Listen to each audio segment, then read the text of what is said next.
Gentlemen, we were talking about uh, the fund scams, the investment scams that have sort of plagued the Philippines for decades. And of course, we do not want to discourage people from investing because we all have to make money. So, any tips on how to sniff out a bad investment, an illegal investment, and what's the first thing they should know? Well, I think scams are all over the place. It's not so much just in the It's not just in the Philippines. Yeah. Because It's everywhere. You're an international guy, so you would know. It's everywhere. Wherever I go, whether it's going to be in Mongolia or Vietnam or Thailand or Indonesia or even in Singapore, scams are all over the place. So one of the rules, at least I share with many people, is that if you want to look for a legitimate investment, look for three things, because everyone is shouting out about, I'm the best, this is the best, and all that, right? You'll be rich in a day. You'll be rich in 3 hours.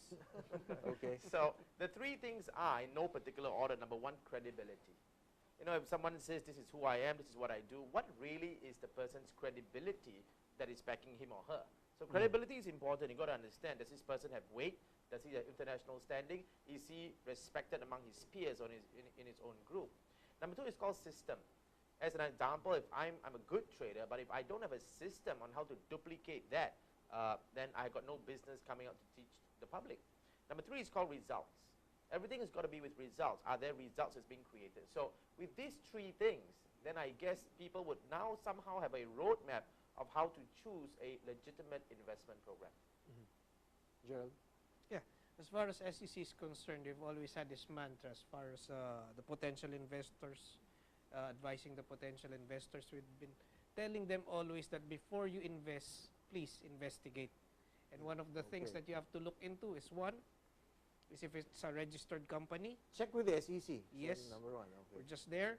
Two, if it has a license to offer investment contracts. Yes. And three, if the products they're offering, the investment contracts, if they're registered.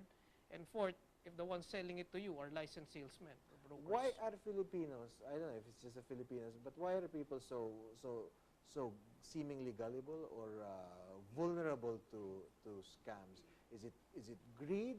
Is it an aversion to go to the fancy buildings where the legitimate trading houses are located? And because if you look at the offices of these of like Amalilio,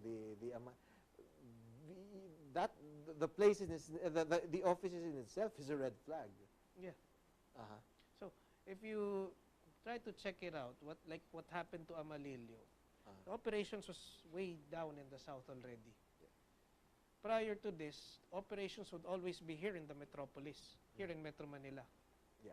We've had a profile of potential investors that come into this few years back, and they would always be retirees, people with disposable income. But after Amalilio, it's a game changer. Things have changed. So long as you have access to money, even if you're selling in the palengke, so long as you can get money to invest in that scheme, you could fall prey into this scam. You know, there's this movie, The Assault on Wall Street, that basically shows the aftermath of 2008 and how a lot of people lost their homes, lost everything, and this guy snaps and ends up shooting everyone in Wall Street. So investments have to be made. People have to make money. But I'll ask you, Mario, how do you play it safe? I mean, how do you be profitable but by playing it safe? Should the people leave the stock market altogether? Just go to Forex? I mean, what's your advice? I think one of the most important things is really for a person to understand his or her investment profile. Threshold, yes, because safety means different things to different people. A person could feel safe by losing $10,000 US in a month, or another person feels safe by only losing $500 US in a month. So I think that's the first important thing. We're all built differently. We have to understand exactly how we as a person operate in this life. That's the first thing. Number two, when it comes to safety, it's really about understanding and education, again, which is something that both me and Gerard are advocating strongly. Without education, how would you really know that is this something suitable for you? You know, in the Forex market specifically, I've got a sentence that I want to share. It's something called fundamentally driven, technically executed. Now what that means really is that you have to utilize the news for you to understand which direction the market is going. Maybe you can tell something about this book. Who wrote this book? Certain Mario Singh. Quite familiar name actually. Familiar name, Yes, okay. yes, yes. Maybe. So it took me a year to write this book. This book is called 17 Proven Currency Trading Strategies. It's endorsed by billionaire fund managers, one of it being Mr. Mark Mobius, who's the chairman of the Templeton Fund. So you're on your way to becoming a billionaire Well, yourself. I hope so. I hope so. So I can always say I knew you when. Yes, my signature will be very valuable, bro. Okay. What is the reason I wrote this book? I had a vision that this book would be, if you will, the Bible of Forex trading all over the world. Now, the book essentially has 3 portions and 3 portions only. The first portion is understanding your profile. Who are you as a person? You know, what kind of trading would suit you? Are you a scalper that likes to trade 100 times a day? Or are you a position trader that likes to take 1 trade every single month? Different people have different profiles. So that's And the you can first do thing. that with the Forex trading? Yes, you can. The most I key know thing- you can do that with the stock market, but... Yes, you can. The key thing about being a trader is to be consistently profitable. Many people have the misconception that when you trade 100 times a day, it means you make more money. No. Every single time you execute a trade, you're now you're making yourself vulnerable for you to actually lose a trade. So the first part is about understanding your profile. Right? In that specific chapter, you would know exactly your profile, Miguel. So that's the first thing. Second thing, I give a sneak peek into the institutional world. Many people have a lot of knowledge about what happens in the retail world. But the Forex market also includes the central banks, the big importers and exporters, the commercial banks. You run your own school. I do. What do you call the school? The school is called FX1 Academy. It's where? all It's over. located. Well, Okay. I've actually just launched, we are headquartered in Singapore. I've launched physical offices in Cambodia. Is this a and virtual Indonesia. school? Oh no, it's a physical It's school. okay. Yeah, so it's a nice place. I invite you to come. All right. Uh-huh. So it's in Indonesia, Cambodia, Singapore. Currently in these 3 places, we're looking to expand regionally in the ASEAN countries soon as well.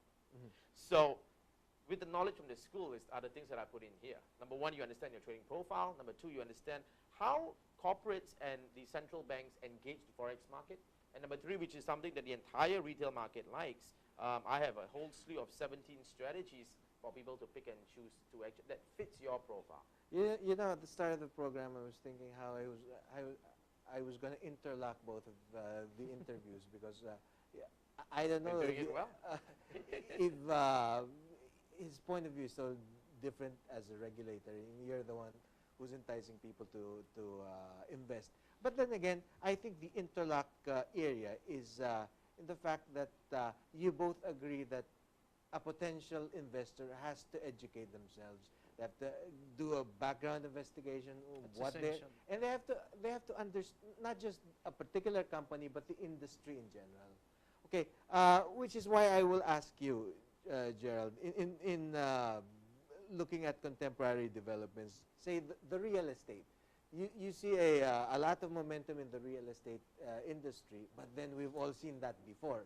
And it may be boom now, but it could be bust tomorrow. Because, I mean, people can only buy a certain number of houses or condo units or townhouses or what have you. So what do you, how do you see the future of regulating this, I mean, red flags, you already shared the potential scam in this industry. Well, SEC is just a regulator, Yeah. not a fortune teller. Yeah. What would happen in the future, let's say in the real estate industry, maybe in the mining industry, would all depend on a lot of factors. But as we see right now, that the real estate industry is booming. We'll try to bask in the sun. The sun's out. Yeah. We're hoping for the best in this industry as it grows. Yeah. But we all know that as the developers and those into real estate continue to develop or have There's their a point of projects, diminishing returns. yes, and this would all have to follow the law of supply and demand. And these factors would also affect the market. But can we all breathe easier that the SEC is doing its job? We're trying to look at things that the role of SECs here is not really to assure the players that no one's gonna lose. You're getting into the market, there's a lot of risk. Just SEC's trying to level the role. play, the field, the Yes, playing field. SEC role here is to assure the people that there's a level playing field. Okay. I understand a few years ago there was a planned computerization of the SEC just to make it easier for everyone. You can log on to the sec.ph, I think, from Yes, from abroad. sec.gov.ph. This project was in the pipeline how many years back, but unfortunately we weren't able to get that much funding to push it to full completion. But fortunately now, a couple of years back, we just started. We're bidding out projects to improve our system, and that would also include improving our surveillance system in our regulatory efforts, the market. Okay. Before we end, I'll give you two gentlemen the opportunity to address our viewers, maybe some parting shots, some words of wisdom. Attorney Lukban. Yeah, we do thank Miguel for inviting us here. In our effort to educate the potential investors, the public, we continuously try to remind them to be careful with their hard-earned money before they invest it.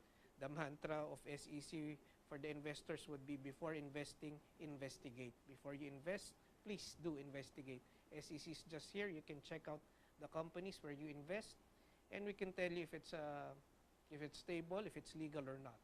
Okay. The big guy at FX Primus, Mario, your parting shots.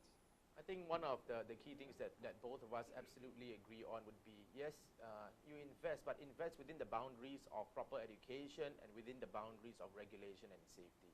So that's important for someone to really want to grow. The financial markets will remain the same yesterday, today, and tomorrow, simply because of the four basic human characteristics of fear, hope, greed, and ignorance. So we have to learn to understand, to control those emotions. For more information, do visit our website, www.fxprimus.com. And on that note, we hope today's show gave you some useful and potentially life-changing ideas in the internet. Our website, www.practicalbusiness.tv. Please like Practical Business TV on Facebook.